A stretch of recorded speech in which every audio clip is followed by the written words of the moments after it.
At 74, my world was supposed to be shrinking, not shattering. I'd spent decades as the quiet matriarch, but a shocking discovery was about to ignite a fire I never knew I had. They thought I was a doddering old woman. They were about to learn I was a force to be reckoned with. At 74, my world had shrunk to the size of my house, but it was a world rich with memories. Every corner of this home, from the worn armchair, where my late husband Richard used to read the paper, to the sun-drenched kitchen, where we danced to old records, was a testament to a life well lived. Richard has been gone for 5 years now, and the silence he left behind is a constant companion. The only thing that truly breaks it is the laughter of my grandchildren, which is why the visits from my son, David, and his family are the anchors of my week.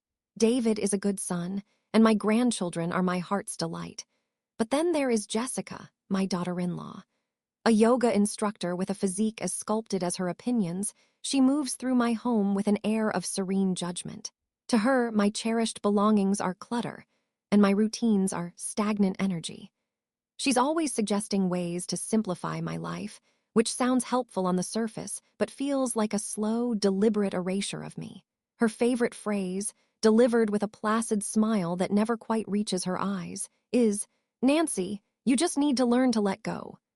She says it about the stack of National Geographic's Richard collected, about the second set of fine china, about my attachment to this big, empty house. For the sake of peace, and to see the joy on my grandchildren's faces during our Sunday dinners, I've learned to absorb these little barbs. I've become the family's silent benefactor, covering the costs of every holiday meal, every birthday celebration, without a word. It was in this spirit of generosity that I made my biggest mistake. About 2 years ago, I added Jessica to one of my credit cards as an authorized user. "This is just for family emergencies, darling," I'd told her, handing over the card. "Or if you need to pick up groceries for a big family dinner. It just makes things easier." She had accepted it with a grateful hug, assuring me she would only ever use it for its intended purpose. I, in my foolish, trusting heart, believed her. It was a quiet Tuesday morning, the kind where the loudest sound was the ticking of the grandfather clock in the hall. I was sorting through a small pile of mail at the kitchen table, a simple, weekly ritual. Tucked between a seed catalog and a letter from my pension provider was an official-looking envelope from my bank. I slid it open with Richard's old letter opener, expecting a standard privacy policy update. Instead, the bolded text at the top of the page jumped out.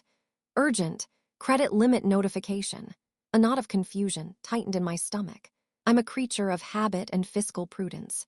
My personal spending was minimal: groceries, gardening supplies, the occasional book. How could I possibly be nearing my limit? With a sense of unease, I walked to the small study, sat down at Richard's desk, and powered up the old desktop computer. It took me a few tries to remember the password for my online banking portal, my fingers fumbling on the keyboard. When the page finally loaded, I clicked on the credit card statement. And then, my world tilted. The screen was a neon-bright ledger of a life that was not mine. Line after line of transactions scrolled past my disbelieving eyes.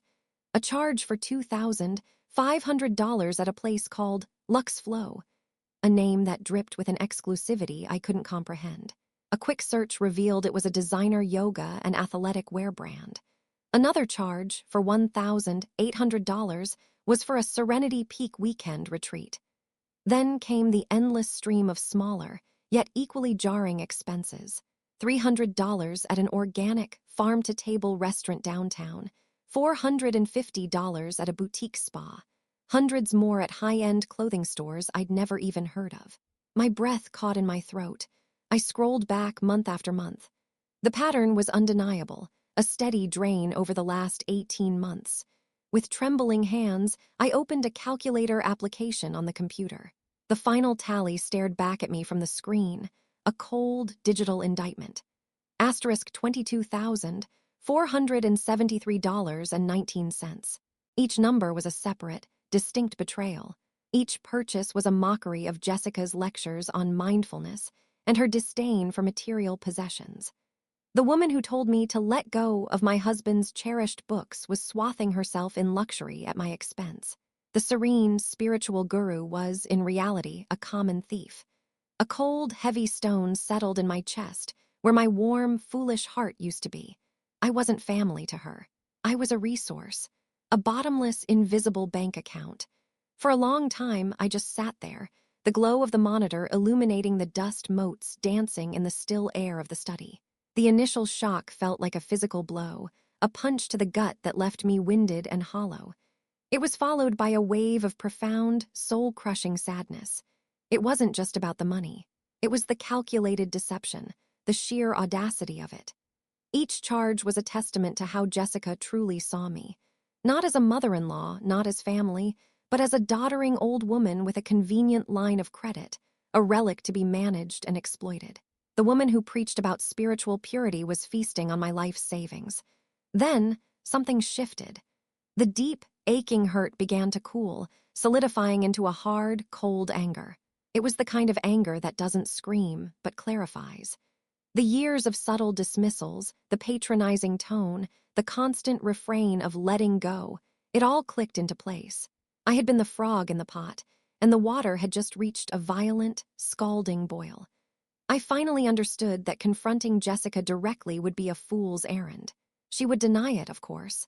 She would twist my words, feign confusion, and maybe even shed a few crocodile tears. She would paint me as a confused, forgetful old woman, and my dear, conflict-averse David would be caught in the middle, pleading for a harmony that had only ever existed in my imagination. No, I needed more than a messy, emotional confrontation. I needed irrefutable proof. I needed a fortress of facts. My hand, surprisingly steady, reached for the phone. I found the number on the back of my credit card and dialed. After navigating the automated menu, a clear, calm voice answered.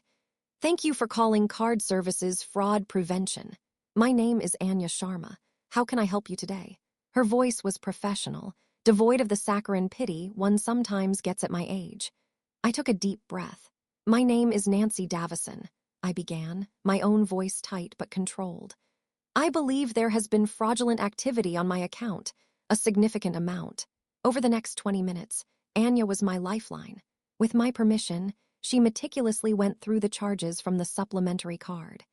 Yes, Mrs. Davison, I see a charge here for $2,500 at LuxFlow Online. The shipping address is, one moment, it's to a David and Jessica Miller." My address? Of course. She was having her luxuries delivered right to my son's doorstep. Anya's tone never wavered, but there was an undercurrent of empathy that I desperately needed. She didn't question my memory or my understanding. She validated my concern. "As the primary account holder, you have every right to dispute these charges," she explained patiently. "We can freeze the supplementary card immediately. You can also file a formal report, which we would then forward to the relevant authorities. You are in control here, Mrs. Davison." That simple phrase, "you are in control here, was like a key turning in a long-locked door. A stranger on the phone had shown me more respect in 20 minutes than my daughter-in-law had in years. When I hung up, the sadness hadn't vanished, but it was no longer my pilot.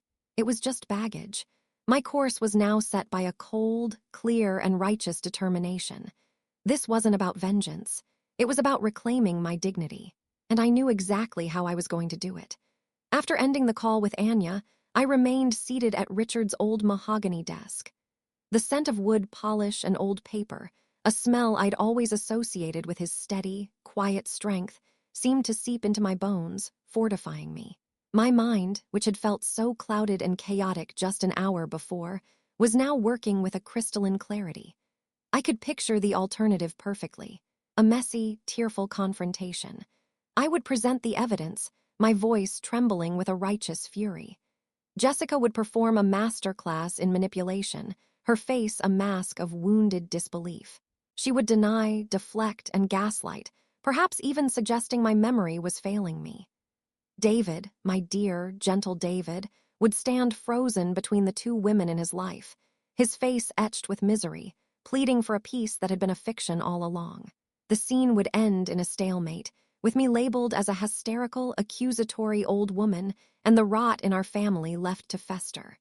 No, a storm of emotion was what she expected, what she was equipped to handle. I would not give her a battlefield. I would give her a stage, a spotlight, and enough rope to fashion her own noose. My eyes fell upon the locked top drawer of the desk. Inside, nestled in a velvet box, lay Richard's vintage Patek Philippe watch. He had bought it to celebrate the year David was born, a beautiful, understated gold timepiece that marked the start of our little family. It wasn't just gold and gears, it was a monument to a happy time, and Jessica coveted it. I remembered her eyes lingering on it one Christmas when I'd taken it out to show a visiting cousin. "My God, Nancy, that must be worth a fortune," she'd murmured, her voice stripped of its usual zen affectation. "You should keep that in a safe." Her concern wasn't for its safety, I now realized, but for its preservation for her own future benefit. The plan solidified, a cold, hard architecture in my mind. It would be an inheritance test. I would invite them for our usual Sunday dinner, but this time I would be the one setting the scene. I would be frail, contemplative, a woman suddenly preoccupied with her own mortality. I would speak of updating my will, of the burden of my possessions, of wanting to gift certain items in advance to avoid future complications. The bait would be the watch, but the real catch, the crucial piece of the puzzle, would be my phone. The large woven fruit basket that always sat on the living room coffee table would become my silent witness. It was the perfect hiding place, central, unassuming, always present during our post-dinner chats. I even did a dry run, placing my phone deep among the apples and oranges, starting a voice memo, and walking around the room, speaking in a low voice. The playback was perfectly clear. A part of me, the soft, hopeful part that had hosted 1,000 happy family dinners, mourned the necessity of such a cold-blooded charade. It felt like a betrayal of the woman I used to be. But that part was now small and quiet. The rest of me was steel. I was no longer just the keeper of memories. I was about to become the arbiter of consequences. Sunday arrived, cloaked in a deceptive normality. I roasted a chicken, the familiar aroma of rosemary and thyme filling the house as it had hundreds of times before. Each step of the process, basting the bird, peeling the potatoes, was a loving ritual performed with a chillingly cold purpose. I was setting a stage for the end of my family as I knew it. I set the table with the good plates, the ones Jessica had once called dust collectors. Their floral pattern, a cheerful, silent mockery of the afternoon's true intent. When David and Jessica arrived, I greeted them with a hug, a performance of warmth that felt both hollow and necessary. Dinner was a master class in misdirection. I steered the conversation to gentle, nostalgic topics. "David, do you remember that summer we tried to build that disastrous treehouse?" I asked, and he laughed, recounting the story for Jessica, who smiled politely, her eyes betraying a flicker of boredom. She was present, but not engaged, waiting for the performance of family duty to conclude. After the plates were cleared and we'd moved to the living room for coffee, I knew it was time. My heart began a slow, heavy drumbeat against my ribs. I had already placed my phone deep within the fruit basket on the coffee table, the recording app silently active. The red apples seemed to gleam with a conspiratorial knowledge. I started with a sigh, letting it hang in the air for a moment before I spoke. "You know," I began, my voice soft and laced with a carefully measured weariness, "I've been doing a lot of thinking lately. My friend Martha just sold her big place and moved into that lovely new condo by the lake. It seems so simple. I'm not getting any younger, and this big house, all these things, it's starting to feel like a lot." David immediately looked concerned. "Mom, don't talk like that. You're as sharp as ever. This is your home." But Jessica's eyes lit up with a familiar, predatory gleam. This was her territory. "Oh, Nancy, it's so good you're finally realizing that," she said, her voice smooth as honey. "Martha is so smart. A smaller space would free up so much of your energy. We've talked about this. Downsizing would be the best thing for you. It would take such a weight off your shoulders." The hook was set, now to reel her in. "You're probably right, dear," I conceded. "I've even been looking at my finances, trying to simplify. Tighten the belt a bit before I make any big moves." I watched her face closely. For a fraction of a second, her serene smile faltered, a flicker of anxiety in her eyes before it was quickly masked. The potential loss of her private slush fund had registered. "But the thing is," I continued, feigning confusion and rubbing my temples in a gesture I'd seen other women my age use. I was looking at my credit card statement, and my memory must be getting so bad. There are so many charges on there that I just can't place. A clothing store called LuxFlow. I haven't bought a new dress in years. And something for a weekend retreat. It must be a mistake. Thousands and thousands of dollars. I must be getting old and forgetful. This was the final test. A decent person would have shown concern, offered to help me call the bank, or perhaps, in a moment of sheer panic, confessed. Jessica did neither. Her patience, already thinned by the talk of financial tightening, snapped completely. She leaned forward, placing her hand on my arm in a gesture that was meant to look comforting but felt like a clamp. Her voice dropped into the slow, patronizing tone one might use with a difficult child or a dementia patient. "Nancy," she said, her voice oozing with a false, cloying sympathy. "We've been over this. Your memory, it's not what it used to be. You told me I could use that card to take care of things, for my wellness. So I can be a better wife and mother, so I can have the energy to support David and the kids. You said not to worry about it." She paused, looking at David for support, but he just looked lost and uncomfortable. She turned back to me, her grip tightening slightly. "This is exactly the kind of stress you need to shed. This attachment to money, this scarcity mindset, it's what's holding you back. My retreats and my self-care, they aren't frivolous expenses, Nancy. They are investments in this family's well-being. You're part of that." She squeezed my arm one last time, her face a perfect mask of serene wisdom. "You really, truly need to learn to let go. Let go of the stress, let go of tracking every penny. Let go of all this stuff asterisk." The silence that followed was thick with her hypocrisy. She thought she was placating a fool. She had no idea she was delivering her own verdict, live and on tape. As Jessica's final, patronizing words faded into the quiet of the living room, I didn't respond. I didn't argue or cry. Instead, I calmly reached forward, my hand steady as I bypassed the apples and oranges, and retrieved my phone from the fruit basket. I swiped the screen and pressed the stop button on the recording app. The small click of the icon seemed to echo in the sudden, tense silence. In that moment, a lifetime of playing the peacemaker, of swallowing my own feelings for the comfort of others, fell away from me like a heavy cloak. The gentle, slightly frail Nancy they knew was gone, replaced by a woman forged in the cold fire of betrayal. My gaze met Jessica's. The serene mask on her face began to crumble, replaced by a flicker of confusion, then dawning horror as she stared at the phone in my hand. "I believe this belongs to you," I said, my voice devoid of its usual warmth, carrying a new, steely authority. I pressed play. Jessica's own voice, syrupy and condescending, filled the room. "Nancy, your memory. It's not what it used to be. You told me I could use that card. You really, truly need to learn to let go." The color drained from Jessica's face, leaving behind a pasty, mottled white. David, who had been watching this exchange with a bewildered expression, looked as though he'd been physically struck. He stared at his wife, then at me, comprehension and shame warring in his eyes. I let the recording play to its end. Then, with the same deliberate calm, I walked over to Richard's desk and retrieved the thick sheaf of papers Anya had helped me prepare. I placed the credit card statements on the coffee table with a soft thud. Page after page of her deceit, all neatly highlighted. "I think my memory is perfectly fine," I said, my voice level and clear.